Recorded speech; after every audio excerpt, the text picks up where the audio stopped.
নতুন pay scale নির্ধারিত সময়ে কার্যকর হচ্ছে। 12 গ্রেডের বেতন কাঠামো আর 35,000 টাকা সর্বনিম্ন বেতন।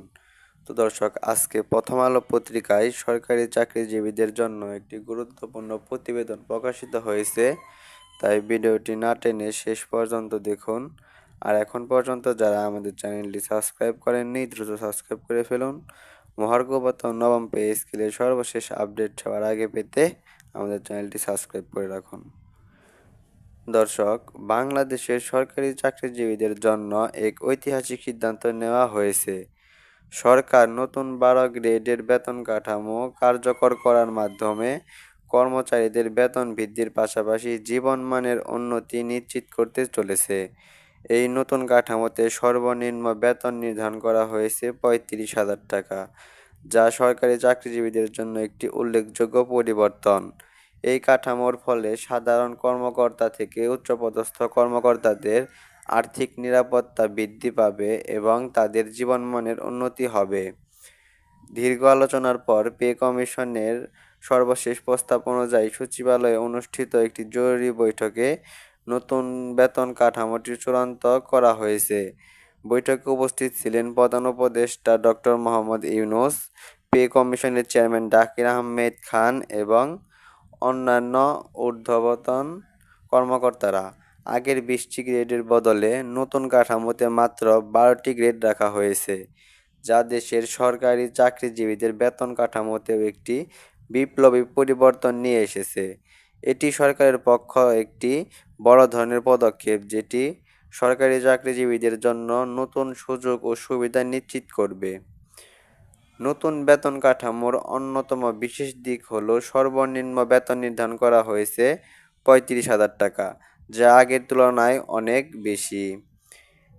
এই বেতন বৃদ্ধি শুধু কর্মচারীদের আর্থিক পরিস্থিতি পরিবর্তন করবে না, বরং সরকার প্রশাসনিক দক্ষতাও বৃদ্ধি করবে।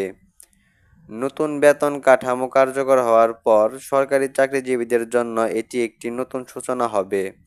বিশেষ করে যেসব সাধারণ কর্মকর্তা বা মাঝারি স্তরের কর্মকর্তারা আগে কিছুটা পিছিয়ে পড়ছিলেন, তারা এই পরিবর্তনের ফলে তাদের জীবনের গুরুত্বপূর্ণ সুবিধা পাবেন। এছাড়া নতুন কাঠামো অনুযায়ী মহার্ঘ ভাতা এবং মূল বেতন একত্রিত হবে। এর ফলে আগে যেভাবে আলাদা ভাতা হিসেবে মহার্ঘ বেতন প্রদান করা হতো, তা এখন সরাসরি মূল বেতনের সঙ্গে যুক্ত হবে। ফলে মাস শেষে কর্মচারীরা যে বেতন পাবেন তা আরও স্বচ্ছ, সুসংহত এবং সুবিধাজনক। এটি কর্মচারীদের জন্য একটি বড় সুবিধা, কারণ এখন থেকে তারা তাদের বেতন সম্পর্কে আরও পরিষ্কার ধারণা পাবে এবং কর্মজীবনে আরও মনোযোগী হতে পারবেন। তো দর্শক, এই পর্যন্ত এসেও যারা এখন পর্যন্ত আমাদের চ্যানেলটি সাবস্ক্রাইব করেননি, দ্রুত সাবস্ক্রাইব করে ফেলুন। মহার্ঘ ভাতা ও নবম পে স্কেলের সর্বশেষ আপডেট সবার আগে পেতে আমাদের চ্যানেলটি সাবস্ক্রাইব করে রাখুন। তো দর্শক, সচিবালয়ে অনুষ্ঠিত বৈঠকে প্রধান উপদেষ্টা ডক্টর মোহাম্মদ ইউনূস বলেন যে সরকারি কর্মচারীদের দীর্ঘদিনের যে প্রত্যাশা ছিল, তা পূরণ করার জন্য এই নতুন কাঠামো দ্রুত কার্যকর করতে হবে। তিনি পে কমিশনকে নির্দেশ দিয়েছেন যে এই নতুন কাঠামো দ্রুততম সময়ে কার্যকর করতে হবে এবং প্রজ্ঞাপন জারি করতে হবে, যেন কোনো ধরনের বিলম্ব না হয়। এর ফলে দেশের সরকারি কর্মচারীদের মধ্যে একটি নতুন বিশ্বাস এবং শক্তিশালী প্রেরণা সৃষ্টি হবে, যা তাদের কাজের গুণমান ও সেবার মান বাড়াতে সাহায্য করবে। এদিকে পে কমিশনের কর্মকর্তারা জানিয়েছেন যে নতুন গ্রেড ও বেতন কাঠামো বাস্তবায়নের ফলে সাময়িকভাবে কিছুটা আর্থিক চাপ সৃষ্টি হতে পারে, তবে দীর্ঘমেয়াদে একটি দেশের অর্থনীতিতে বেশ ইতিবাচক প্রভাব ফেলবে। সরকারি কর্মকর্তাদের আয় বৃদ্ধি পেলে দেশের বাজারে চাহিদা বৃদ্ধি পাবে, যা দেশের অর্থনৈতিক প্রবাহকে আরও গতিশীল করবে। এতে দেশের অভ্যন্তরীণ বাজারের বিকাশ এবং অর্থনৈতিক স্থিতিশীলতা প্রতিষ্ঠিত হবে। সরকার আশা করছে যে এই কাঠামোর মাধ্যমে সরকারি চাকরিজীবীরা তাদের দায়িত্ব আরও নিষ্ঠার সঙ্গে পালন করবে, যা দেশের অর্থনৈতিক সাহায্য করবে। একই সঙ্গে পেনশনভোগীদের জন্যও বড় ধরনের সুখবর এসেছে। নতুন বেতন কাঠামোর আওতায় অবসরপ্রাপ্ত কর্মকর্তাদেরও বাড়তি সুবিধা প্রদান করা হবে। এর ফলে পেনশনভোগীদেরও আর্থিক নিরাপত্তা আরও দৃঢ় হবে এবং তারা সরকারি চাকরিজীবীদের মতো সুবিধা পাবেন। এর ফলে চাকরিজীবী এবং অবসরপ্রাপ্ত কর্মচারী উভয়ের জন্যই নতুন সুযোগ সৃষ্টি হবে। পে কমিশনের চেয়ারম্যান জাকির আহমেদ খান বলছেন যে এটি শুধুমাত্র একটি নতুন বেতন কাঠামো নয়, বরং এটি সরকারি চাকরিজীবীদের এবং তাদের কর্মস্পৃহা আরও বৃদ্ধি করবে। তো দর্শক, এই পর্যন্ত এসেও যারা এখন পর্যন্ত আমাদের চ্যানেলটি সাবস্ক্রাইব করেননি, দ্রুত সাবস্ক্রাইব করে ফেলুন। মহার্ঘ ভাতা ও নবম পে স্কেলের সর্বশেষ আপডেট হওয়ার আগে পেতে আমাদের চ্যানেলটি সাবস্ক্রাইব করে ফেলুন।